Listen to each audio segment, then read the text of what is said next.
तो जैसा कि पिछले एपिसोड में हमने देखा था, जो डाओ होता है वो अपने साथियों से बोलता है कि जल्दी से मदर के पास में जाओ और जाकर उन्हीं पूरी सिचुएशन बताओ ताकि वे कोई ना कोई हल इस बारे में निकाल सके। जिसके बाद अब हमारा जो व्यू होता है वो क्वीन के पैलेस के ऊपर आ जाता है, जहाँ पर कि क्वीन को पूरी बात पता लग चुकी होती है। और अब पूरी बात को सुनने के बाद जो क्वीन होती है वो बोलती है कि सच में ये तो काफ़ी इंटरेस्टिंग चीज़ है, तो जाओ जाकर उस यंग गाय से बोलो कि जो क्वीन है वो उससे मिलना चाहती है। जो सुनकर उसकी सर्वेंट भी ठीक है बोलकर वहाँ से चली जाती है। और उस सर्वेंट के वहाँ से चले जाने के बाद जो क्वीन होती है वो थोड़ा सोचते हुए बोलती है कि काफ़ी लंबा टाइम हो गया जब से मैं किसी इंटरेस्टिंग पर्सन से नहीं मिली, लगता है कि आज थोड़ा मज़ा आने वाला है। और क्वीन के इतना बोलते ही अब हमारा जो व्यू होता है वो लिनियो के ऊपर आ जाता है, जहाँ पर कि हम देखते हैं कि वो जो सर्वेंट होती है वो लिनियो के पास में आके उससे बोलती है कि जो क्वीन है वो यांकाई से मिलना चाहती है, वो भी बिल्कुल अकेले में। जो सुनकर जो लिनियो होता है वो उन दोनों प्रिंसेस से बोलता है कि तुम दोनों मेरा यहीं पर ही इंतजार करो, मैं क्वीन से मिलकर आता हूँ। जो सुनकर वे दोनों भी ठीक है बोल देती है। जो सुनकर अब जो लिनियो होता है वो क्वीन के पैलेस के अंदर चला जाता है। और क्वीन के पैलेस के अंदर आने के बाद अब वहाँ की खुशबू को सुनकर जो लिनियो होता है वो क्वीन से बोलता है कि यहाँ पर तो जो floating grass, butterfly flower, 9 leaf lotus और जो स्टोन फ्लावर है उन सभी को मिलाकर उनकी खुशबू को फैलाया हुआ है। लगता है कि जो क्वीन है वो काफ़ी खुशबू की शौकीन है। जो सुनकर जो क्वीन होती है वो लिनियो से बोलती है कि ये मैंने यहाँ पर लोगों की नॉलेज को जानने के लिए यहाँ पर फैलाया हुआ था, और आज काफ़ी लंबे टाइम के बाद मुझे कोई पर्सन ऐसा मिला है जो कि इन सभी चीज़ों के नाम को सही से बता पाया है। ये अंकाई, एक बात तो माननी पड़ेगी कि तुम्हारा अपीयरेंस और जो तुम्हारी नॉलेज है वो इतनी ज़्यादा बुरी भी नहीं है। और अब इतना बोलकर जो क्वीन होती है वो अपने बेड से उठने लगती है और वो लिनियो के पास में आते हुए उसे बोलती है कि ठीक है अब मुझे बताओ कि आखिर मैजेस्टी ने क्यों तुम्हारी जो डेथ पेनल्टी थी उसे बख्श दिया और उसी के साथ में वे तुमसे मिलना क्यों चाहते हैं। और अब क्वीन की इस बात को सुनकर हम देखते हैं कि जो लिनियो होता है वो वहाँ पर एक पोएम को पढ़ने लगता है। और गाइस ये पोएम मेरे बिल्कुल भी समझ में नहीं आई, तो इसीलिए मैं इसे एक्सप्लेन नहीं करने वाला। और अब लिनियो के मुंह से इस पोएम को सुनकर जो क्वीन होती है वो काफ़ी ज़्यादा शौक हो जाती है। और वो शौक होते हुए लिनियो से बोलती है कि आखिर तुम हो कौन। जो सुनकर अब जो लिनियो होता है वो वहाँ पर एक और पोएम को पढ़ने लगता है। जो सुनकर जो क्वीन होती है वो काफ़ी ज़्यादा शौक हो जाती है। और वो शौक होते हुए लिनियो से बोलती है कि लॉर्ड लॉर्ड क्या ये सच में तुम हो। जो सुनकर जो लिनियो होता है वो नहीं रुकता और वो एक और पोएम को पढ़ना शुरू कर देता है। और अब लास्ट पोएम को सुनकर जो क्वीन होती है वो बहुत ही ज़्यादा शौक होते हुए बोलती है कि तुम सच में लॉर्ड हो। जो सुनकर जो लिनियो होता है वो क्वीन से बोलता है कि हाँ ये बिल्कुल मैं ही हूँ, क्योंकि मैं जानता हूँ कि तुम्हारे सेक्स ऑर्गन से 1 इंच ऊपर बटरफ्लाई का मार्क है, जिसे कि मैं कभी भी नहीं भूल सकता। 16 साल बीत गए और 16 साल बीतने के बाद फाइनली मैं रीइंकार्नेट होने में सक्सेसफुल हो गया, तो क्या तुम अब खुश हो। और गाइस यहाँ पर ध्यान देने वाली बात यह है कि लिनियो को बटरफ्लाई मार्क के बारे में पता है, जो कि आप समझ ही गए होंगे कि कहाँ पर है। तो इसका मतलब ये क्लियर है कि लिनियो ने इसे भी नहीं बख्शा।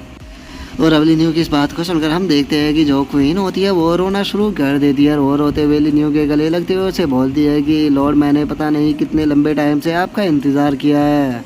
जो सुनकर अब जो लिनियो होता है वो अपने मन में सोचता है कि जब मैं टाइम लूप के अंदर फंसा हुआ था तो इसके साथ में इस ट्रिक का यूज करने के कारण पता नहीं मैं कितनी बार इसके हाथों से मरा हूँ। और अब इतना सोचकर जो लिनियो होता है वो क्वीन से बोलता है कि मेरे मर जाने के बाद तुमने मेरे छोटे भाई से शादी कर ली और उसी के साथ में तुमने 2 बच्चों को जन्म भी दे दिया। जो सुनकर अब जो क्वीन होती है वो रोते हुए लिनियो से बोलती है कि आपके मर जाने के बाद मैं चाहती थी कि जो आपका खून है वही अगला एम्परर बने, इसीलिए मैंने मैजेस्टी से शादी कर ली, क्योंकि जो झाओ डोंग है वो आपका और मेरा बेटा है और जो जैंग शाशा है वो एम्परर और मेरी बेटी है। इसीलिए मैं जैंग शाशा से बिल्कुल भी प्यार नहीं करती और हमेशा ही उससे नफरत करती हूँ, क्योंकि मुझे यकीन था कि एक ना एक दिन आप वापस ज़रूर आओगे, क्योंकि आप लाइफ एंड डेथ का जो लॉ है उसकी कल्टीवेशन किया करते थे।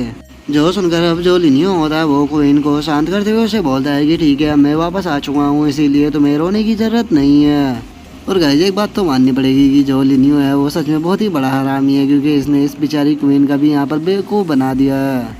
और अब क्वीन का बेवकूफ़ बना देने के बाद जो लिनियो होता है वो वहाँ से जाते हुए क्वीन से बोलता है कि ठीक है फिर मैं अब ब्रदर से मिलने के लिए जा रहा हूँ, क्योंकि अगर मैं ज़्यादा देर तुम्हारे पास में रुका तो हो सकता है कि उसे मेरे ऊपर शक हो जाए, जिसके बाद जो काम मैं करने के लिए आया हूँ हो सकता है कि वो कंप्लीट ना हो। तुम्हें मैंने अपने सीक्रेट के बारे में इसीलिए रिवील किया है ताकि मैं चाहता हूँ कि तुम मेरी साइड रहो। जो सुनकर क्वीन भी हाँ बोल देती है, जिसके बाद अब जो लिनियो होता है वो उस पैलेस से बाहर आ जाता है। जो देखकर जो 7th प्रिंसेस और जो 4th प्रिंसेस होती है वो लिनियो से घबराते हुए बोलती है कि जो क्वीन मर्डर थी उन्होंने आपको कुछ किया तो नहीं ना। जो सुनकर लिनियो से बोलता है कि आखिर वे मुझे क्या करेगी, मैं पूरी तरह से ठीक हूँ।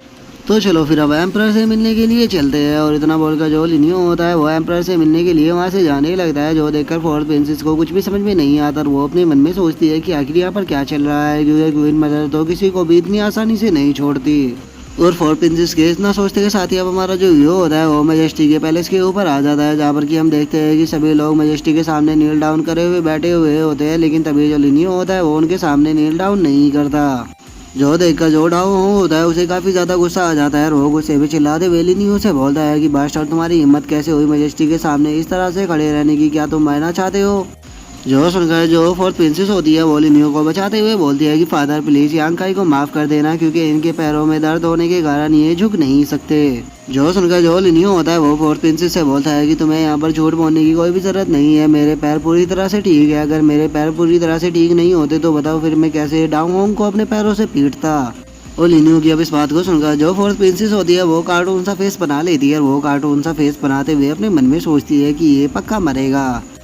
और वो ये सोच ही रही होती है, लेकिन तभी जो लिनियो होता है वो मुस्कुराते हुए बोलता है कि मैजेस्टी ने अभी तक मुझसे नील डाउन करने के लिए नहीं बोला, तो इसीलिए मुझे नील डाउन करने की कोई भी ज़रूरत नहीं है, क्योंकि वैसे भी मैं यहाँ पर बिजनेस की बात करने के लिए आया हूँ। तो इसीलिए मैं चाहता हूँ कि जो मैजेस्टी है वो जल्दी से बिजनेस की बात करे। और लिनियो की अब इस बात को सुनकर जो मैजेस्टी होता है वो लिनियो की तरफ देखते हुए उसे बोलता है कि अच्छा फिर मुझे बताओ कि मैं आखिर तुमसे बिजनेस की बात क्यों करूँ।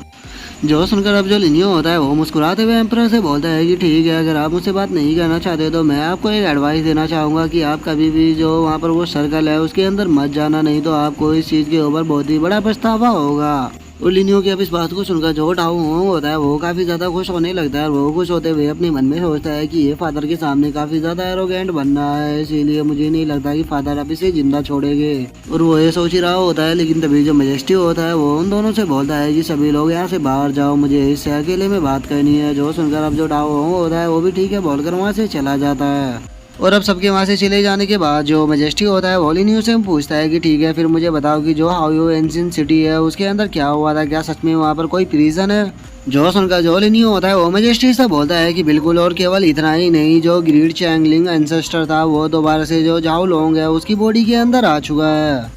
और चैंगलिंग के बारे में मैं आपको बता देना चाहता हूँ कि जो चैंगलिंग था वो एंशिएंट टाइम में डाउ रियलम पर था, जिसकी पावर का तुम अंदाजा भी नहीं लगा सकते। उसने अकेले ही जो हाओ एंशिएंट सिटी थी उसे पूरी को तबाह कर दिया था। और अगर तुम्हें मेरी बात पर यकीन नहीं होता तो तुम एंशिएंट बुक के अंदर जाकर इस चीज़ को चेक कर सकते हो। जो सुनकर जो मैजेस्टी होता है वो भी अपनी जगह से उठने लगते हैं और वह अपनी जगह से उठते हुए बोलते हैं कि ठीक है, अगर ऐसी बात है तो फिर मैं खुद पर्सनली जाकर उस एंशिएंट सिटी के अंदर चेक करूँगा। जो सुनकर लिनियो भी ठीक है बोल देता है।